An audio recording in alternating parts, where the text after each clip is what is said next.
Hello students, today we are going to start environmental studies of class 3rd. So if you are watching this video, you have to open your book and listen to me carefully.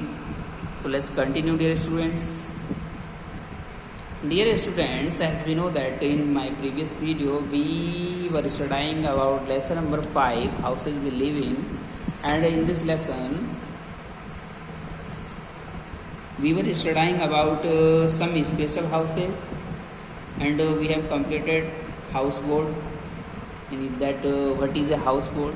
So this para we have completed in my previous video, and today we are starting from here caravan. ठीक है, caravan से हम start करेंगे. तो चलिए मैं start करता हूँ बच्चों. तो caravan is a movable house. तो जो caravan होता है इज ए मूवेबल हाउस, वह एक चलने वाला घर होता है. कैसा घर होता है? चलने वाला, यानी वह अपना स्थान बदलता रहता है. It is used by Banjaras. तो बच्चों यह बंजारों के द्वारा प्रयोग किया जाता है. आपने देखा बच्चों, जो बंजारे होते हैं वो अधिकतर इन घरों का प्रयोग करते हैं. वो बच्चे क्या करते हैं, इनमें जो उनके पशु होते हैं उनको लगाते हैं और उनको कहीं भी ले जाते हैं. ठीक है. तो बच्चों, and circus performer to travel and stay in one and another places. और बच्चों इनका प्रयोग कौन करते हैं? सर्कस दिखाते हैं वो भी करते हैं. To travel and stay in one and another places. तो बच्चों क्या करने के लिए? ट्रेवल करने के लिए, यात्रा करने के लिए, एंड स्टे और रहने के लिए इन वन एंड अनदर प्लेसेस, यानी एक और दूसरे स्थान पर रहने के लिए इनका प्रयोग किया जाता है. यानी ये आप देख सकते हैं, ये बच्चों कारावन है. तो बच्चों यहाँ पर इनका जो प्रयोग करते हैं वो बंजारे करते हैं, या फिर जो सर्कस परफॉर्मेंस देते हैं, जो सर्कस दिखाते हैं वो लोग करते हैं. यानी ये घर अपनी जगह को चेंज करते रहते हैं. आज इस स्थान पर है तो कल दूसरे स्थान पर पहुंच जाते हैं. ठीक है. आगे चलते हैं बच्चों, टेंट्स. अब बच्चों कुछ घर टेंट्स, यानी कुछ घरों का नाम क्या होता है? टेंट्स होता है. ठीक है, जिन्हें हम तंबू भी कहते हैं. अब बच्चे क्या होते हैं?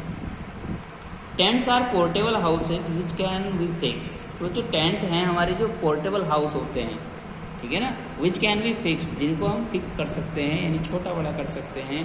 Folded and moved to other places easily. और बच्चों इसको मोड़ मार कर हम दूसरे स्थान पर भी आराम से ले जा सकते हैं. ठीक है. These are made of canvas and used by people for camping. तो बच्चों ये बनाए जाते हैं कैनवास के द्वारा, यानी तिरपाल के द्वारा बनाए जाते हैं. एंड यूज्ड बाय पीपल और फॉर कैंपिंग, और लोगों के द्वारा इसका प्रयोग किया जाता है क्या करने के लिए? कैंपिंग करने के लिए. ठीक है बच्चों. यानी अब जैसे आप देख सकते हैं इसको चारों तरफ ये तिरपाल लगा हुआ है, यानी ये एक टेंट बना हुआ है. तो लोग वह क्या करते हैं, अगर कहीं बाहर जाते हैं तो एक टेंट का टुकड़ा साथ ले लेते हैं और कहीं भी इसको बना देते हैं. ठीक है. आगे है बच्चों स्टाइल्स हाउसेस. यानी स्टाइल्ड हाउसेस क्या होते हैं बच्चों? ये बांस के घर होते हैं, यानी बांस पर स्थित घर. जैसे आर हाउसेस, यानी styled houses are houses built on poles. यानी स्टाइल्स हाउस, यानी स्टाइल्स घर जो हैं ये ऐसे घर हैं जो पोल्स पर बने हुए होते हैं. पोल्स मीन्स यानी लकड़ी के बड़े बड़े, बांस के बड़े बड़े जो पोल्स होते हैं, लट्ठे होते हैं, उन पर बने हुए होते हैं. These houses are built in areas where it rains a lot. यानी these houses, यानी ये घर are built in areas, are माने हैं built means बने हुए, in areas यानी स्थानों पर, where it rains a lot, यानी जहाँ पर वर्षा अधिक होती है. तो ये घर ऐसे स्थानों पर बने हुए होते हैं जहाँ पर वर्षा अधिक होती है. The poles keep the house high above the ground and protect it from getting flooded. तो बच्चों पोल्स होते हैं, the poles keep the houses high, यानी घर को ऊंचा कर देते हैं. जो नीचे पोल्स लगे हुए होते हैं, जैसे आप देख सकते हैं यहाँ पर ये घर बना हुआ है, नीचे कितने सारे पोल्स हैं. ठीक है ना. तो the poles kept the house high above the ground, यानी लट्ठे घर को ग्राउंड से ऊपर ऊंचा उठाते हैं. एंड प्रोटेक्ट और बचाते हैं इट इसको फ्रॉम गेटिंग फ्लूडेड, डूबने से या बाढ़ से। ठीक है बच्चों, आप देख सकते हैं ये घर बना हुआ, इसके चारों तरफ कितना पानी है। अगर ये लट्ठे नहीं लगे हुए होते तो ये घर क्या हो जाता, इस पानी में तहस नहस हो जाता है। लेकिन इन लट्ठों की वजह से क्या हो रहा है, ये घर सुरक्षित है, बचा हुआ है। ठीक है, तो बच्चों ऐसे एरिया में ये घर बनाए जाते हैं जहाँ पर बाढ़ और वर्षा आना एक आम बात होती है। उसके बाद बच्चों इग्लूज। इग्लूज बच्चों क्या होता है, ठीक है ना, इग्लू भी एक तरह के घर हैं जो बच्चों हम जहाँ पर अधिक बर्फबारी होती है वहाँ पर बनाते हैं। जैसे igloos are dome shaped houses made up of blocks of snow. तो बच्चों इग्लू ऐसे घर होते हैं जो जिनकी जो सैफ है बच्चों वो डोम होती है। ठीक है, made up of blocks of snow, और जो बच्चों क्या होते हैं, बर्फ के ब्लॉक से मिलकर बने हुए होते हैं। देख सकते हैं बच्चों ये जो आप देख रहे हैं, ये जो ईंटें हैं, ईंटें सी लग रही हैं, ये बर्फ की बनी हुई हैं। These houses can be seen in extremely cold region which are always covered with snow. तो बच्चों ऐसे घर को देखा जाता है ठंडी जगह पर जहाँ पर जो एरिया है वो हमेशा बर्फ से ढका हुआ होता है। People who live in igloos are called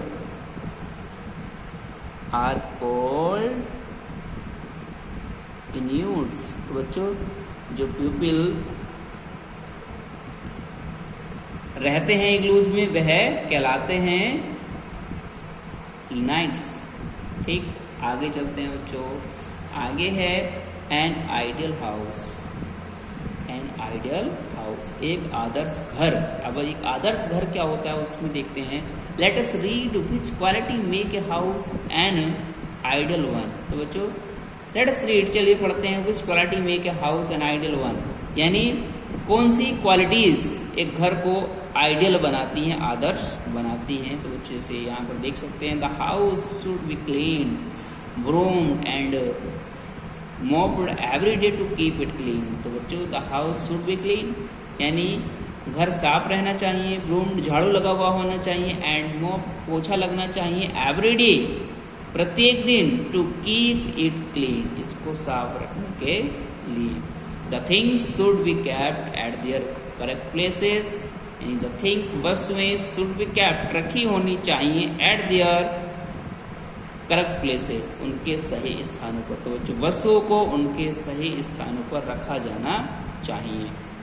the house should have a proper drainage system to carry dirty water out of the house. तो बच्चों the house should have a proper drainage. तो बच्चों घर का एक सही निकास होना चाहिए, यानी सही निकास का सिस्टम होना चाहिए टू कैरी डर्टी वाटर, यानी आउट ऑफ द हाउस, यानी गंदे पानी को घर से बाहर निकालने के लिए।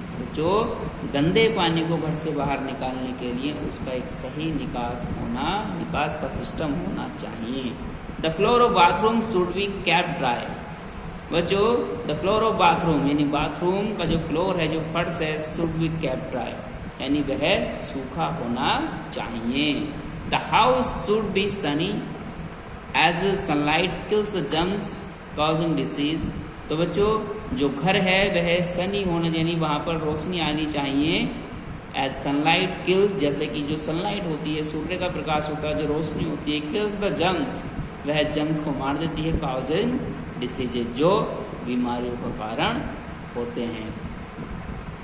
There should be proper ventilation in the house with plenty of doors and windows. तो बच्चों there should be proper ventilation, तो बच्चों वहाँ पर अच्छे ढंग से प्रॉपर वेंटिलेशन होनी चाहिए इन द हाउस, घर में, with plenty of doors and Windows, और पर्याप्त मात्रा में दरवाजे और विंडो होनी चाहिए, दरवाजे और खिड़कियाँ होनी चाहिए। Doors and windows should have wire netting to keep away flies, mosquitoes and other insect. तो बच्चों दरवाजे और खिड़कियाँ शुड हैव वायर नेटिंग, यानी उनमें जो है तारों की क्या होनी चाहिए, तारों का जाल होना चाहिए, टू कैप अवे फ्लाइज, यानी मक्खियों को दूर करने के लिए, भगाने यानी मक्खियों को अंदर ना देने के लिए या मक्खियों को दूर करने के लिए, मच्छरों को दूर करने के लिए, एंड अदर इंसेक्ट, और दूसरे कीटों को दूर करने के लिए क्या होनी चाहिए विंडो में और दरवाजों में, तारों की जाल होनी चाहिए। अब बच्चों एक क्लीन हाउस, एक साफ घर क्या होता है देखेंगे। To clean our house we should do the following, यानी अपने घर को साफ, टू क्लीन आवर हाउस, घर को अपने घर को साफ करने के लिए we should do the following, हमें निम्नलिखित करना चाहिए। जैसे throw waste material in a dustbin, यानी थ्रो मीन्स फेंकिए, वेस्ट मीन्स बेकार, मटेरियल मीन्स सामान, यानी जो बेकार सामान है उसको फेंकिए, इन ए डस्टबिन, एक डस्टबिन में, कूड़ेदान में। Clean and mop the floor every day, यानी फर्श को रोजाना साफ करो और पोछा लगाओ। Keep toys books and other things in their proper places, यानी खिलौनों को, किताबों को और दूसरी वस्तुओं को और अन्य वस्तुओं को उनके सही स्थान पर रखिए। Dust the furniture and other house hold good daily, तो बच्चों फर्नीचर को झाड़िए, मतलब उनसे डस्ट हटाइए, कपड़े से झाड़िए, and other household goods daily, और अन्य घरेलू सामग्रियों को भी रोजाना। Everyone loves to live in a clean house, प्रत्येक loves to live in a clean house, यानी पसंद करता है एक साफ घर में रहना। We can also decorate our house with flowers, balloons, buntings etc to make it look more beautiful. तो बच्चों हम कैन ऑल्सो डेकोरेट, यानी हम इसको सजा सकते हैं या हम अपने घर को सजा भी सकते हैं विथ फ्लावर्स, फूलों से, बलून्स, गुब्बारों से, बंटिंग, झालरों से etc आदि, to make it look more beautiful, यानी इसको और अधिक सुंदर बनाने के लिए। तो बच्चों ये हमारा चैप्टर का जो लेसन का मीन है वह फिनिश हो चुका है। उम्मीद करता हूँ कि आपको ये मीन अच्छी समझ में आ गया होगा। ठीक है, तो आज के लिए इतना ही रहेगा और मिलेंगे नेक्स्ट वीडियो में नेक्स्ट एक्सरसाइज के साथ। जब तक के लिए इतना ही, थैंक यू।